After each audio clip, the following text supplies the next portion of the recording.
Ya, pertandingan kemarin, tadi malam khususnya, itu pertemuan antara Persib Bandung melawan Bali United di perhelatan Championship Series dan berakhir dengan skor 3-0. Dan ini partai leg kedua, kemarin Bali United melawan Persib Bandung di leg 1 berakhir dengan imbang dan sekarang menang telak untuk Persib Bandung 3-0. Nah, ini menjadi keyakinan gua bahwa apa yang digunakan oleh atau strategi yang dilakukan oleh Bojan Hodak ini menunjukkan bahwa ini loh filosofi yang digunakan. Yuk kita bahas dan ini juga gue.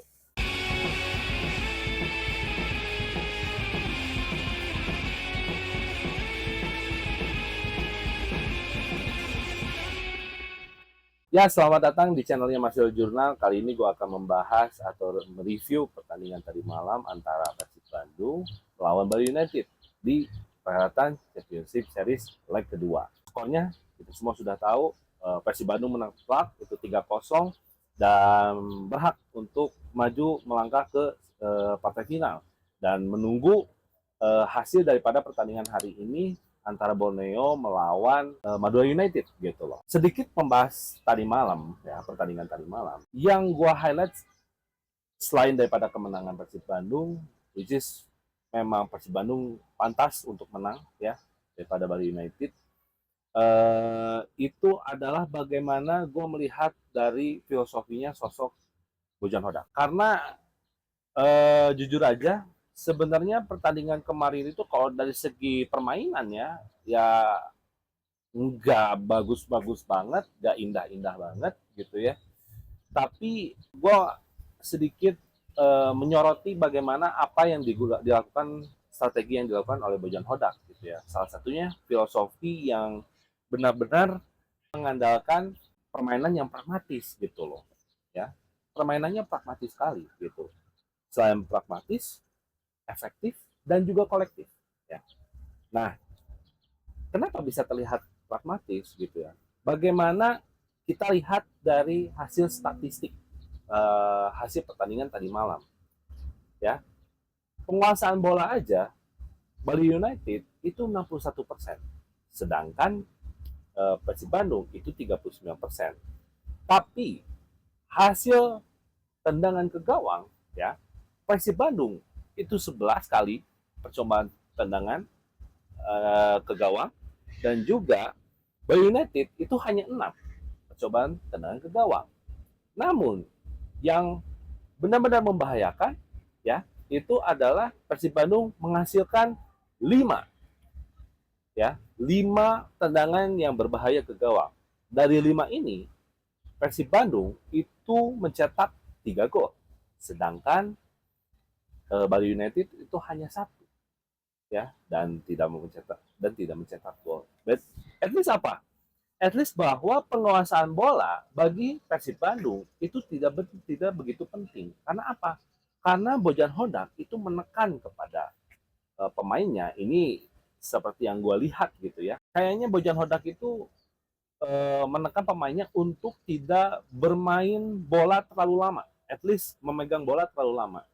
Jadi bagaimana caranya bola ini harus bergerak. Jadi sistemnya harus passing terus, ya. Bola itu nggak boleh di handle begitu lama.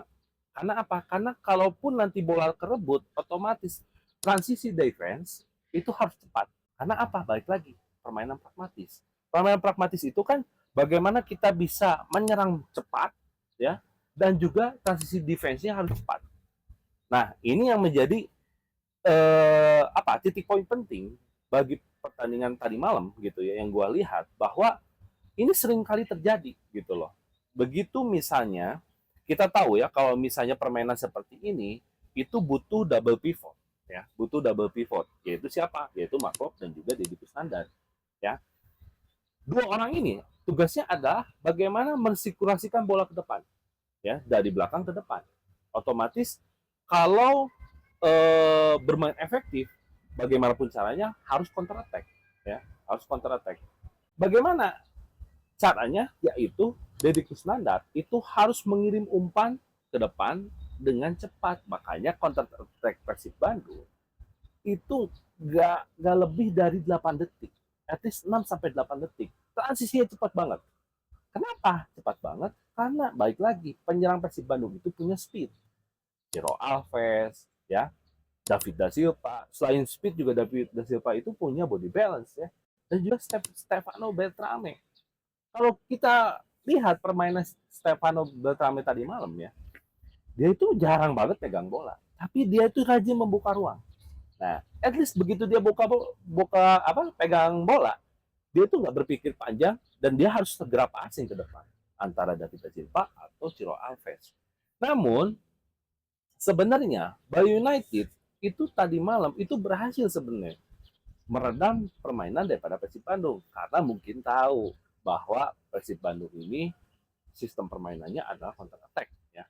Jadi baik lagi jantung sirkulasinya itu ada di Mark dan juga dari suku standar. At least dua pemain ini harus dimatikan gitu ya. Nah, jadi begitu kedua pemain ini dimatikan, at least sistem counter attack dengan transisi ke depan cepat itu akan sulit gitu loh. Jadi pada akhirnya pemain belakang Persib Bandung itu harus mengirim umpan langsung jauh ke depan ya, seperti misalnya Nick Kuipers kepada Ciro Alves atau Alberto terhadap Febri Haryadi. Tapi balik lagi, sayap daripada Bali United itu kuat banget ya. Sayap dari Bali United itu kuat banget. Andika Wijaya dan juga Ricky Fajrin. Mereka mampu meredam pergerakan daripada Ciro Alves dan juga Febri Haryadi gitu loh.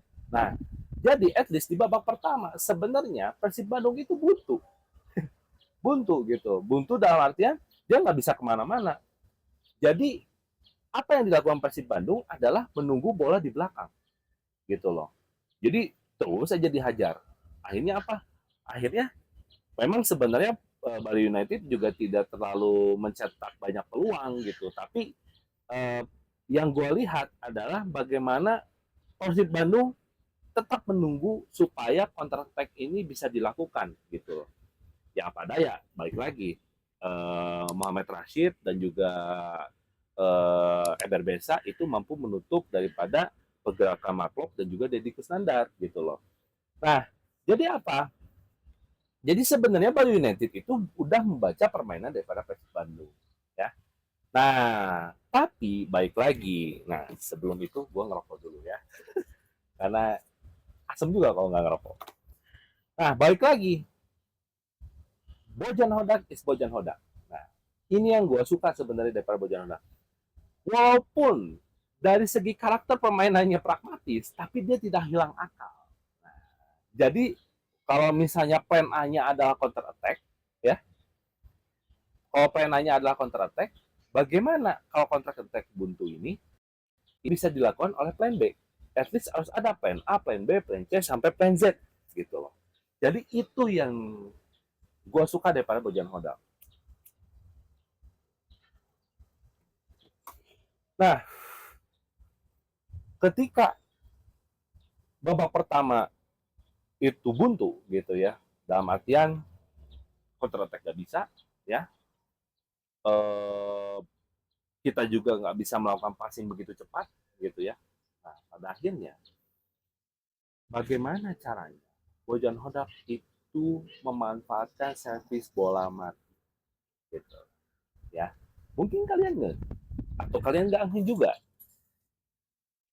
Dua pertandingan Bali United ya itu mampu dipatahkan oleh gol-gol daripada servis bola matinya Persib Bandung. Nah, pertanyaannya adalah apakah ini kebetulan? Nah, itu yang jadi pertanyaan kan. Kalau menurut gua ini bukan kebetulan, tapi ini adalah bagian dari strateginya Bojan Hodak. Jadi kemampuan servis bola mati dan strateginya ini sering dilatih oleh Persib Bandung karena tahu Bojan Hodak ketika permainan pragmatis ini tapi hanya mengandalkan counter attack aja itu gampang banget diredam oleh lawan gitu loh. Nah akhirnya kan menemukan kebuntuan. Jadi bagaimana caranya kita punya plan B yaitu memanfaatkan servis bola mati ya. Pertama di leg pertama itu melalui servisnya daripada seorang Eza Walian melalui tendangan bebas. Dan akhirnya mampu dimanfaatkan backheadernya oleh seorang David da Silva.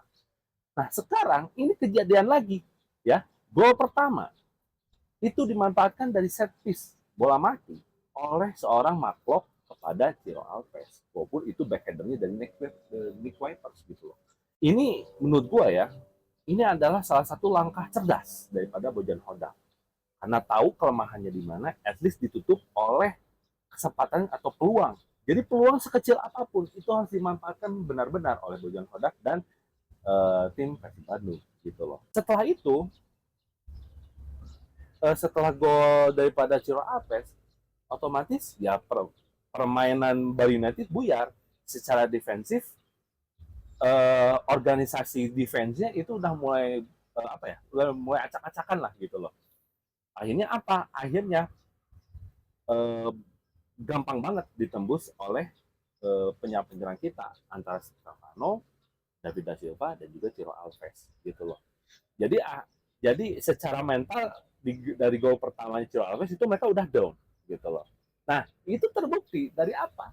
Dari golnya proses Febri Haryadi ya. Itu kan gol proses sebenarnya gitu loh. Bagaimana mereka Bali United itu sudah buyar dalam defense, artian dari mentalitas sudah mulai drop ya, karena apalagi main di publiknya bobotoh gitu ya, publiknya Persib Bandung. At least apa? At least secara mental udah down, akhirnya organisasi pertahanan buyar. Akhirnya Persib Bandung kembali bisa memanfaatkan counter attack, dan itu adalah proses gol itu adalah proses daripada counter attack, golnya PB Haryadi gitu kan. Tadi PB Haryadi bisa mencetak gol melalui asisnya daripada Ciro Alves gitu kan. Dan gue lihat ini adalah momentum juga daripada Febri Haryadi untuk bisa membuktikan bahwa secara permainan Febri Haryadi mulai meningkat gitu loh. Dan dari segi organisasi tim juga mereka udah mulai mengetahui bagaimana gaya daripada permainannya Febri Haryadi. Nah setelah itu gue melihat bahwa wah ini udah deh, ini kayaknya bisa deh kill the game gitu loh. Ini kayaknya bisa deh Persib Bandung bisa nambah gol lagi gitu loh. Nah, karena apa ya, baik lagi sistem pertahanan Bali United sudah buyar gitu loh. Udah mulai apa ya? Udah mulai main main long ball gitu ya. Dari back itu bisa umpan jauh ke depan gitu, dan sering banget dipatahin oleh Nick Wipers dan juga Alberto gitu loh. Dan gue ngelihat kayaknya nih permainan Bali United udah mulai frustasi ini gitu loh, karena eh, yang gue lihat gitu, apalagi eh, apa yang dilakukan, balik lagi ya, ini apa yang dilakukan oleh Bojan Hodak gitu, kayaknya PBH jadi ini dan juga Ciro ini udah mulai apa ya, udah mulai kebaca nih. Pada akhirnya apa, ketika Febri Haryadi membawa bola itu pasti di belakangnya itu hand hand udah harus siap menyambut asis daripada Febri Haryadi ya. Walaupun sebenarnya transisi daripada back sayap ini nggak selalu intens setiap waktu itu maju gitu loh. Nah, yang gue suka adalah hand hand dan juga Rezaldi itu disiplin menjaga pertahanan gitu loh. Nah, ini kunci daripada gol ketiga, yaitu golnya Edu Febriansyah gitu loh. Ketika gol Edo Febriansyah ini uh, kill the game gitu, gue ngerasa kayak wah udah nih, ini kayaknya mental Bali United udah benar-benar down, apalagi ditandai dengan Aldison Maringga yang cedera gitu kan. Jadi inilah yang meyakinkan diri gua bahwa oh inilah filosofi daripada Bojan Hodak gitu loh. Dan Bojan Hodak menurut gua nggak hilang akal gitu loh. Gua senangnya itu dia itu punya punya plan A, plan B, plan C dan sampai plan Z gitu loh. Jadi dia tidak hanya mengandalkan counter attack terus gitu loh. Tapi bagaimana situasi bola mati gitu kan. Bagaimana ketika pertahanan sudah buyar, dia bisa memanfaatkan. Bagaimana Febri Haryadi, at least pemain sayapnya Persib Bandung lah gitu ya, ketika buntu harus seperti apa gitu kan. Jadi gue ngerasa bahwa kayaknya gue yakin kalau misalnya Persib Bandung ini bisa juara gitu. Dan gue nggak tahu nanti apakah Persib Bandung bertemu Borneo dan juga Madura United, tapi kemarin gue dengar ketika di partai final Persib Bandung itu home-nya duluan gitu. Dan ini menjadi catatan penting juga oleh Persib Bandung bahwa sebisa mungkin Persib Bandung harus bisa memanfaatkan laga home. Dan gue yakin Persib Bandung pasti banyak belajar dari kesalahan-kesalahannya ya. Dan 2 kali laga melawan Bali United ini menjadi catatan poin penting. Dan jangan sampai itu mudah dibaca di partai final ketika nanti kemungkinan bertemu Borneo maupun Madura United. Dan gua rasa 2 tim ini adalah 2 tim yang bagus gitu loh. Dia punya organisasi tim yang bagus, organisasi permainan yang bagus. Namun memang dari segi kolektivitas dan juga efektivitas itu Persib Bandung lebih unggul gitu. Makanya gua rasa bahwa Persib Bandung bisa berpeluang untuk juara kalau memang sistem permainan ini mampu dipertahankan gitu loh. Jadi memanfaatkan sekecil apapun, gak usah lama bermain bola gitu ya, gak usah lama mendelay bola gitu kan. Jadi cukup aja gitu loh. Bola itu bergerak gitu ya, bola itu bergerak dan dia bisa memanfaatkan momentum-momentum yang ada, apalagi dari segi penyerang Persib Bandung yang mempunyai speed. Oke, mungkin itulah review daripada pertandingan antara Persib Bandung melawan Bali United dan gua rasa gua cukup puas dan memang skor 3-0 ini layak untuk Persib Bandung dan bisa menembus ke laga final nantinya gitu loh. Oke, mungkin segitu aja video dari gua. Terima kasih yang udah nonton. Dan jangan lupa untuk follow sosial media kita, yaitu Masih Jurnal 10 di TikTok dan juga di Instagram. Dan jangan lupa untuk like, komen, dan subscribe. Dan nyalakan juga lonceng notifikasi supaya kalian bisa update terus video gua. Dan gua juga bisa lebih lagi untuk bikin video buat kalian. Oke, thank you so much. See you next time.